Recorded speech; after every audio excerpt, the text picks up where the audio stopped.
Hello दोस्तों, क्या हाल चाल है। आशा करते हैं सब बढ़िया ही होगा। तो हमने पिछले लेक्चर में पहले पढ़ा कार्य क्या होता है, कार्य के मात्रक क्या होते हैं, एक जूल ऊर्जा क्या होती है। उसके बाद हमने ऊर्जा पढ़ा। ऊर्जा में हमने देखा कि गतिज ऊर्जा क्या होती है, स्थितिज ऊर्जा क्या होती है। इन सारी ऊर्जाओं का हमने स्टडी किया। और गतिज ऊर्जा हमारा क्या आता है, 1/2 mv²। और स्थितिज ऊर्जा क्या आता है, mgh। ध्यान से सुनना, ये स्थितिज ऊर्जा अलग अलग वस्तु में अलग अलग प्रकार से होती है। जैसे स्प्रिंग है ना, स्प्रिंग को जब हम खींच के पकड़े रहते हैं तो अब स्प्रिंग में एक प्रकार की स्थितिज ऊर्जा आ जाती है, क्योंकि जैसे ही छोड़ेंगे वापस जाएगी। तो ये स्प्रिंग की स्थितिज ऊर्जा है। और जो ये mgh है ना, ये किसी हाइट h पर, किसी वस्तु पर, h हाइट ऊपर कोई वस्तु रखा है तो उसमें स्थितिज ऊर्जा mgh होगी। अब ध्यान सुनना। अच्छा, अब आपके अनुसार कि कोई वस्तु अगर जमीन पे रखी है तो क्या उसके अंदर कोई भी स्थितिज गतिज ऊर्जा नहीं होगा? कोई तो, एक मिनट, हम क्या बोल रहे हैं कि कोई भी अगर सरफेस के सतह पर, मतलब ज़मीन की सतह पर रखा है कोई वस्तु, तो उसकी तो कोई ऊंचाई नहीं हुई, तो इस हिसाब से h की वैल्यू 0 हुई। तो क्या कोई उसकी स्थितिज ऊर्जा नहीं हुई? वो ज़मीन के अंदर नहीं जाना चाहता है, जाना चाहता है। ज़मीन का सतह उसे रोक के रखा है, वो अलग बात है। जैसे हम किसी स्प्रिंग को खींच के पकड़े रहते हैं तो वो थोड़ी जाता है। मतलब काम करना चाहे या काम करे तो बोलेंगे स्थितिज ऊर्जा है। समझ में आ रहा ना? तो अगर वस्तु के अंदर नहीं जाना चाहता है, ये अभी अंदर जाना चाहता है, अगर इस ज़मीन की सतह पर है, धरती की सतह पर है, तो अंदर जाना चाहेगा, तो इसके पास भी तो स्थितिज ऊर्जा है। लेकिन इस फार्मूले से बोलेगा कि स्थितिज ऊर्जा शून्य है क्या, क्योंकि हाइट उसमें है ही नहीं कुछ। अगर ये h ऊंचाई ऊपर रखा रहता तो बोलते हैं इसके पास स्थितिज ऊर्जा mgh है। तो इसके पास नहीं है, इसके पास भी स्थितिज ऊर्जा है। ये जो हम लोग mgh पढ़ते हैं ना, एक कंपैरेटिव ऊर्जा है। कंपैरेटिव मतलब तुलनात्मक, मतलब हम लोग तुलना करते हैं। वो क्या तुलना करते हैं कि कोई सतह पर जब कोई वस्तु है ना, उसके पास जो भी स्थितिज ऊर्जा होगी, मान लो u, तो s ऊंचाई ऊपर जो वस्तु होगी उसकी स्थितिज ऊर्जा क्या होगी, mgh। समझ में आ रहा है ना? तो हम लोग जब कोई क्वेश्चन सॉल्व करो, चाहे कुछ भी सॉल्व करो ना, तो उसमें एक चीज़ पता क्या होता है कॉमन, कि हम एक पहले तो रेफरेंस लेंगे, मतलब फ्रेम एक तरह से लेंगे, कि कोई एक निर्देश बनाएंगे कि यहाँ से हमको मान के चलना है। तो अब हम मान लेते हैं कि यहाँ पे स्थितिज ऊर्जा शून्य है, तो यहाँ पर इससे mgh ज़्यादा होगा बस। लेकिन यहाँ पे पोटेंशियल एनर्जी शून्य नहीं होती, ध्यान देना, स्थितिज ऊर्जा जैसे बोलते हैं। समझ, हम उम्मीद करते हैं समझ में आ रहा होगा। ठीक है। अच्छा, अब ऊर्जा संरक्षण का सिद्धांत क्या होता है? ऊर्जा संरक्षण का सिद्धांत, ऊर्जा संरक्षण का सिद्धांत क्या होता है? इसे बोलते हैं law of conservation of energy. क्या बोलते हैं? Law of conservation, conservation of energy. Law of conservation of energy क्या होता है?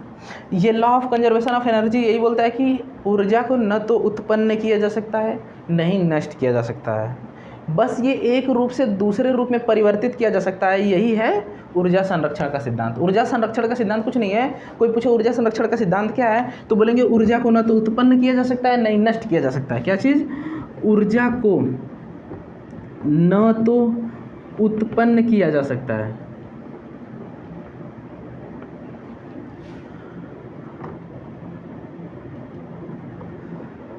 और न ही नष्ट किया जा सकता है।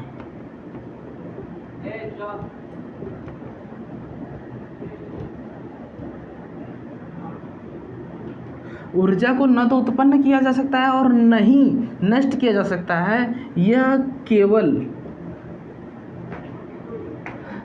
एक रूप से किया जा सकता है। यह केवल एक रूप से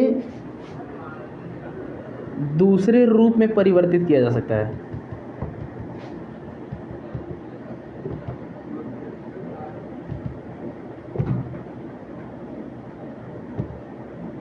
यही है ऊर्जा संरक्षण का सिद्धांत, और कुछ नहीं है। ऊर्जा संरक्षण का सिद्धांत बोलता है कि ऊर्जा को न तो उत्पन्न किया जा सकता है, न ही नष्ट किया जा सकता है। यह केवल एक रूप से दूसरे रूप में परिवर्तित किया जा सकता है। ठीक ना? जैसे हम पढ़ाते पढ़ाते थक जाएंगे तो इसका मतलब ऊर्जा लॉस हो गया, तो ऊर्जा गया कहाँ? ऊर्जा हमने ध्वनि ऊर्जा के रूप में परिवर्तित कर दिया, और वो ध्वनि ऊर्जा वायु, मतलब हमारे एटमॉस्फेयर में फैल गया। समझ में आ रहा ना? जैसे विद्युत ऊर्जा आती है तो ऊर्जा, हम लोग कह रहे हैं ऊर्जा खत्म हो रही है, तो एक्चुअल में ऊर्जा खत्म नहीं होती है। जैसे बल्ब जलता है तो क्या होता है, हमने विद्युत ऊर्जा को प्रकाश ऊर्जा में बदल दिया, और प्रकाश ऊर्जा फिर पूरे रूम को हीट करता है एक तरह से। प्रकाश ऊर्जा फिर ऊष्मा ऊर्जा में बदल जाएगा, पूरे रूम को हीट करेगा। समझ में आ रहा ना? जैसे हीटर से जलता है तो क्या होता है, हमने विद्युत ऊर्जा को ऊष्मा ऊर्जा में बदल दिया।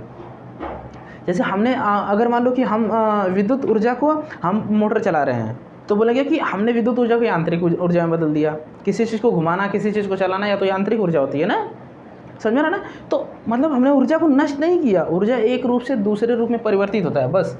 ऊर्जा को कहीं नष्ट नहीं किया जा सकता। यही ऊर्जा संरक्षण का सिद्धांत बोलता है, ऊर्जा को न तो उत्पन्न किया जा सकता, ये बनाया भी नहीं जा सकता, और नहीं नष्ट किया जा सकता, यह केवल एक रूप से दूसरे रूप में परिवर्तित किया जा सकता है। ये है, ठीक ना? तो ऊर्जा को न तो उत्पन्न किया जा सकता है, नहीं नष्ट किया जा सकता है। एक और एग्जांपल से समझते हैं। जैसे मान लीजिए कि जब कोई वस्तु है यहाँ पर, ठीक है, अगर वो नीचे आती है तो पहले ऊपर रहेगी तो इसके पास कुछ ना कुछ स्थितिज ऊर्जा रहेगी, बोलो। अब नीचे आके ज़मीन पे आ जाएगी तो ज़मीन पे आएगी तो इसका स्थितिज ऊर्जा तो एकदम जीरो हो जाएगा।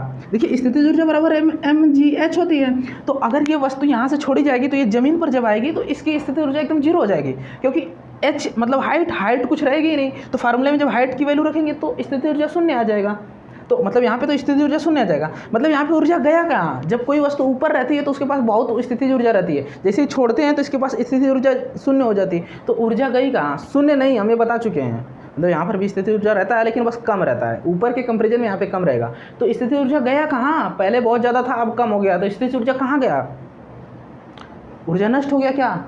अभी तो हमने पढ़ा कि ऊर्जा नष्ट नहीं होता है, तो ऊर्जा गया कहाँ? यही तो सवाल है कि ऊर्जा गया कहाँ। अब हम देखो बताते हैं ऊर्जा एक्चुअल में होता क्या। जब हम ऊपर से छोड़ते हैं ना तो पहले जब पकड़े रहते हैं ऊपर तो कोई वेग रहता है क्या उसके पास? नहीं, उसके पास कुछ गतिज ऊर्जा रहती ही नहीं है। जब पकड़े रहते हैं तो उसके पास कोई मोशन रहता है?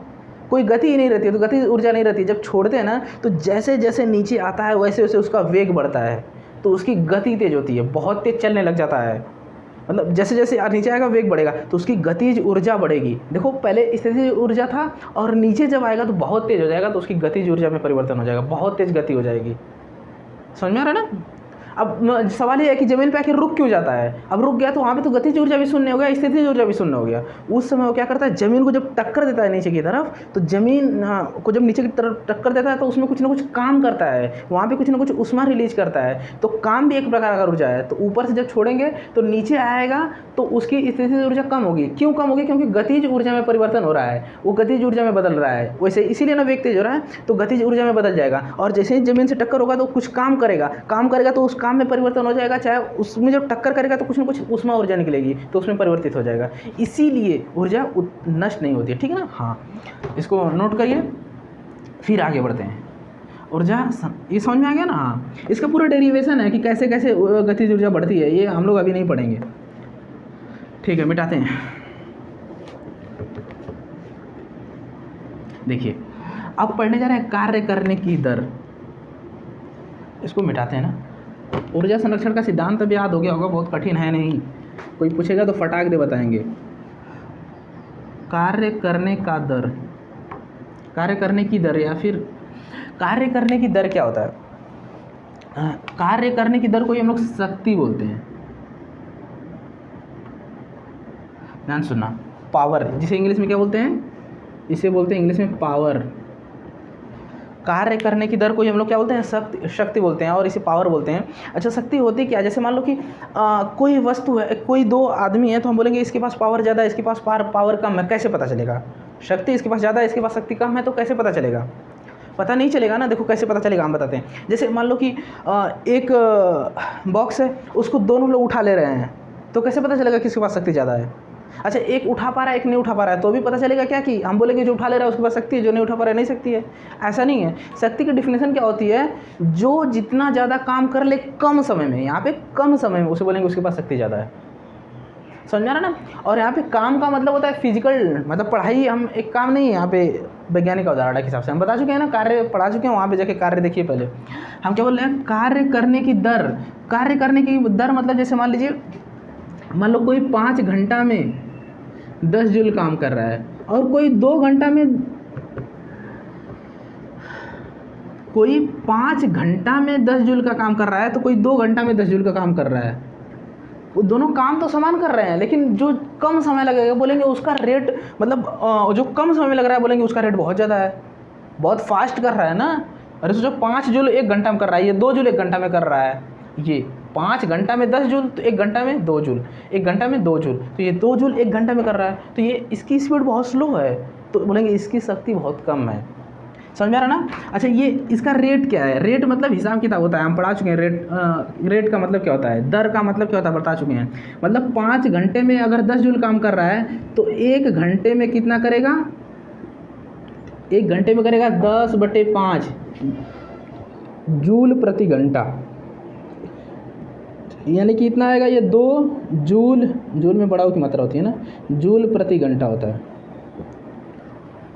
लेकिन अगर 2 घंटे में अगर 10 जूल कर रहा है तो ये 1 घंटे में कितना होगा, ये होगा 5 जूल प्रति घंटा। समझ रहा ना, 5 जूल प्रति घंटा होगा। ये बस समझने के लिए है, अंडरस्टैंडिंग के लिए है। लेकिन देखो ध्यान से, अब शक्ति को बताएंगे कैसे, इधर देखो, मतलब शक्ति को कैसे समझाएंगे।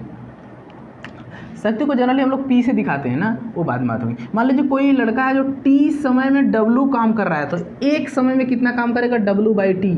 अभी समझाया ना ये फार्मूला से। और ये एकांक समय में किए गए कार्य को ही हम लोग कार्य करने की दर कहते हैं। एकांक समय में मतलब कोई आदमी काम को कैसे कर रहा है, हर घंटे में कितना काम कर रहा है, हर सेकंड में कितना काम कर रहा है, वही तो काम करने का हिसाब किताब हो गया, जिसे हम लोग काम करने की दर कहते हैं। और काम करने की दर को ही हम लोग शक्ति बोलते हैं। समझ में आ रहा ना, कार्य करने की दर को ही हम लोग शक्ति बोलते हैं और इसे P से दिखाते हैं, यानी कि P बराबर क्या हो जाएगा, W/T। ठीक है, इसको लिख लो, कार्य करने की दर को ही हम लोग क्या बोलते हैं, शक्ति बोलते हैं। ठीक है, इसको नोट कर लो। अच्छा, अब जो शक्ति होता है वो एक अदिश राशि होता है, स्केलर क्वांटिटी। और इसका मात्रक क्या होता है, देखो इसका मात्रक क्या होता है, देखो P का मात्रक निकालते हैं। P का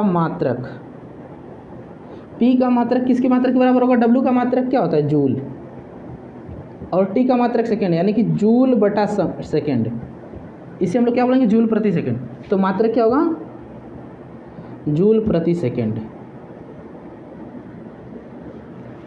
मतलब कहने का मतलब कार्य करने की दर को ही हम लोग शक्ति बोलते हैं, जिसे P से दिखाते हैं। तो P बराबर W/T होगा, क्योंकि कार्य करने की दर का मतलब होता है 1 सेकंड में कितना काम किया। तो 1 सेकंड में काम करने के लिए W/T, और 1 सेकंड में कार्य करने को ही कार्य की दर कहते हैं, और वही शक्ति होता है। और शक्ति का मात्रक होता है जूल प्रति सेकंड। हमने यहाँ से निकाला, देखो P का मात्रक बटे W बराबर W का मात्रक बटे T का मात्रक, तो जूल प्रति सेकंड हो जाएगा। और इसी जूल प्रति सेकंड को हम लोग वाट कहते हैं, वाट, यानी कि WA/T। ठीक है ना, वाट। अच्छा, 1 वाट शक्ति क्या होती है, अब क्वेश्चन, 1 वाट शक्ति क्या होती है? तो 1 वाट शक्ति वो होती है कि जिसके पास 1 वाट शक्ति है, क्या बोलेंगे, अगर कोई व्यक्ति है जो 1 सेकंड में 1 जूल का काम कर दे तो बोलेंगे उसके पास 1 वाट की शक्ति है। अब 1 जूल का काम क्या होता है तो समझते हैं ना, 1 सेकंड में अगर 1 जूल का काम कोई कर दे तो बोलेंगे उसके पास 1 वाट की शक्ति है। अगर 1 सेकंड में 10 जूल का काम करे तो बोलेंगे 10 वाट की शक्ति है। इसको नोट करिए, ये W मिट गया है, नोट करिए फटाक दे। ठीक है, शाबाश।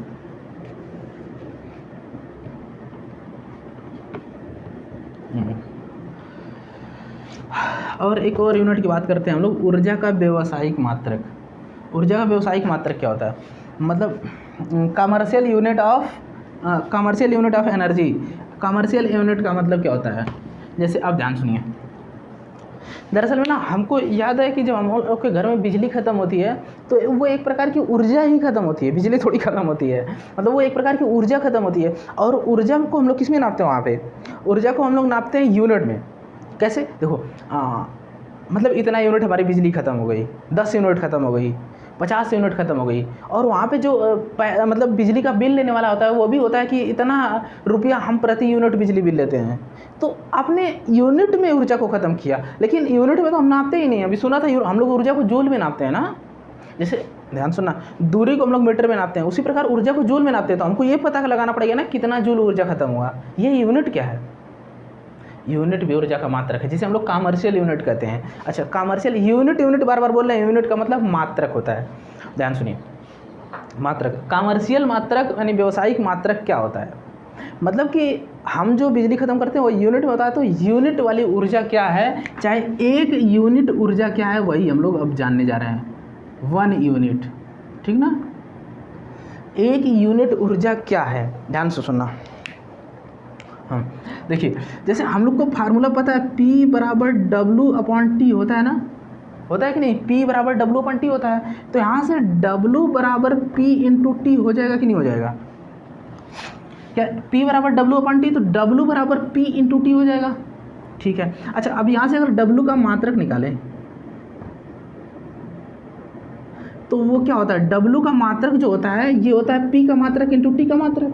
P का मात्रक अभी वाट हमने पढ़ा और T का मात्रक सेकंड होता है, तो वाट इंटू सेकंड W का मात्रक होता है। लेकिन हम जानते हैं कि W का मात्रक क्या होता है, जूल होता है। W का मात्रक क्या होता है, जूल होता है। ध्यान से एक बात बता रहे हैं, जो 1 वाट होता है ना वो किसके बराबर होता है, 1 जूल प्रति सेकंड के बराबर होता है।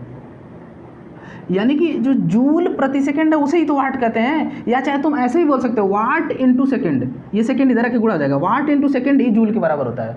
मतलब जो हम लोग जूल जो पढ़े ऊर्जा का मात्रक होता है, तो ऊर्जा का मात्रक एक और हो सकता है क्या, वाट इंटू सेकंड। समझो ना, ऊर्जा का मात्रक जूल तो होता है, वाट इंटू सेकंड भी होता है। देखिए यहाँ W का मात्रक जूल होता है, वो किसके बराबर है, वाट इंटू सेकंड के। W का मात्रक जो कि जूल होता है वो किसके बराबर है, वाट इंटू सेकंड। तो यानी कि ये वाट इंटू सेकंड के बराबर है। समझ आ रहा होगा। अच्छा अब जो W का मात्रक है, ध्यान से सुनिए। अच्छा हमको पता है वेग का मात्रक मीटर प्रति सेकंड होता है, तो किलोमीटर प्रति घंटा भी तो होता है। अगर हम मीटर को किलोमीटर में बदल दें और सेकंड को घंटा में बदल दें तो यूनिट किलोमीटर प्रति घंटा बदल हो जाएगा, वो भी तो वेग का मात्रक होता है, होता ही है। उसी प्रकार अगर वाट को हम किलोवाट में बदल दें, किलोवाट, और सेकंड को आवर में बदल दें, घंटा में, वो दोनों टाइम का ही है, तो इसी यूनिट को हम लोग क्या कहते हैं, एक यूनिट, 1 यूनिट, या फिर ऐसे क्या कहते हैं, 1 यूनिट। हम उम्मीद कर रहे हैं बहुत बढ़िया से समझ में आ रहा होगा। W का मात्रक क्या होगा, वाट इंटू सेकंड, ये जो कि ऊर्जा होता है। तो अगर वाट को किलोवाट में कर दें, सेकंड को घंटा में कर दें, तो अभी भी ये यूनिट ऊर्जा का ही होगा, मतलब ऊर्जा का ही मात्रक होगा, जिसे हम लोग ये यूनिट कहते हैं। इसको नोट करिए, आगे बढ़ते हैं। मतलब 1 किलोवाट घंटा ही 1 यूनिट के बराबर होता है। नोट करिए फटाक दे। आगे देखिए, 1 यूनिट ऊर्जा क्या होता है, फिर से समझते हैं। 1 यूनिट ऊर्जा क्या होता है, 1 kilowatt into second, into hour के बराबर होता है। और हमको पता है कि किलोवाट इंटू जब आवर है, मतलब घंटा, किलोवाट घंटा बोलते हैं इसको। 1 यूनिट किसे कहते हैं, किलोवाट घंटा को ही बोलते हैं। अच्छा देखिए, अगर जो 1 किलोवाट आवर है, जो आवर का मतलब घंटा, किलोवाट 1 किलोवाट आवर है, ये जो ऊर्जा का ही मात्रक है, लेकिन ये जूल नहीं है। जूल, 1 जूल किसे कहते हैं, वाट इंटू सेकंड को। अगर ये वाट में रहे, ये सेकंड में रहे, तो मतलब क्या होगा, ये जूल में आएगा। अगर मान लो हम पता करना चाहते हैं 1 यूनिट में कितना किलोवाट घंटा होता है, तो 1 होता है। लेकिन अगर हम पता करना चाहें कि 1 यूनिट में कितना जूल होता है, तो पता करने जा रहे हैं, ठीक ना। जैसे देखिए, हम बस कुछ नहीं करेंगे, 1 यूनिट को हम किलोवाट घंटा में बदल ही सकते हैं, क्योंकि 1 किलोवाट घंटा होता है। अगर किलोवाट घंटा को वाट इंटू सेकंड में बदल दें, तो वही तो जूल होता है, तो पता चल जाएगा। जैसे 1 किलोवाट में कितना वाट होगा, 1000 वाट। किलो को अगर हटाना है तो 1000 से गुणा करना पड़ेगा। 1 घंटा में कितना सेकंड होता है, 3600 सेकंड, ठीक ना। 1 घंटा में 60 मिनट होता है, 60 मिनट में 3600 सेकंड होता है, क्योंकि 1 मिनट में 60 सेकंड होता है। तो ये होगा 1000 गुणा 3600, और ये वाट और सेकंड को लास्ट में लिख दो, 3600 को पहले लिख दो, वाट इंटू सेकेंड। अब ध्यान सुनिए, इधर से 36 2 3 36 1 2 3 4 5, 3 और 2 5 0 लिख दिए। वाट इंटू सेकेंड को जूल बोलते हैं। हिंदी में लिख दो कि इंग्लिश में लिख दें, इंग्लिश में लिख दे रहे हैं, JOULE, जूल आप लिख लेंगे। इतना जूल होता है, इकाई, दहाई, सैकड़ा, हज़ार, 10,000, लाख, 10 लाख, यानी कि 36 लाख जूल होता है 1 यूनिट में। तुम्हारे घर में ना कितना आसानी से हम लोग बोलते हैं कि 1 यूनिट खत्म हो गई। आपको पता है 36 लाख जूल ऊर्जा खत्म होती है, तब हम लोग बोल पाते हैं कि 1 यूनिट ऊर्जा खत्म हुई है। समझ लीजिए, इतना ऊर्जा वेस्ट है। इसको ऐसे भी लिख देते हैं, 3.6 गुणे 10 की पावर 6 जूल 1 यूनिट में। 1 यूनिट ऊर्जा में कितना जूल होता है, 3.6 जूल ऊर्जा खत्म होता है, ठीक ना। हो सकता है इस पर एक और लेक्चर आएगा। अब सिर्फ क्वेश्चंस का, तो आप पहले जितना पढ़ें उससे क्वेश्चन करने का ट्राई कीजिए। हम क्वेश्चन को सेलेक्ट करेंगे और कुछ क्वेश्चंस कर देंगे, और इसी के साथ एक चैप्टर समाप्त हो जाएगा। 1 यूनिट में 36 लाख जूल होता है, याद रखिएगा, इसको नोट करिए, ठीक है शाबाश। और हम इसी के साथ लेक्चर समाप्त करते हैं। आप लोग खूब मेहनत करिए ना, जैसे अगर पढ़ने का ना मन करे तो थोड़ा सा ज़बरदस्ती करिए, क्योंकि देखिए बिना पढ़े कुछ नहीं होगा। आप कुछ नहीं कर सकते बिना पढ़े, बिना पढ़े तो कुछ होगा ही नहीं, कोई चांस ही नहीं कि बिना पढ़े कुछ हो सके, ठीक है ना। तो आपको अगर कुछ भी आगे बड़ा करना है तो पढ़ना तो पड़ेगा, ठीक है ना। तो बस इतना आज के लिए रहने देते हैं, टाटा बाय बाय।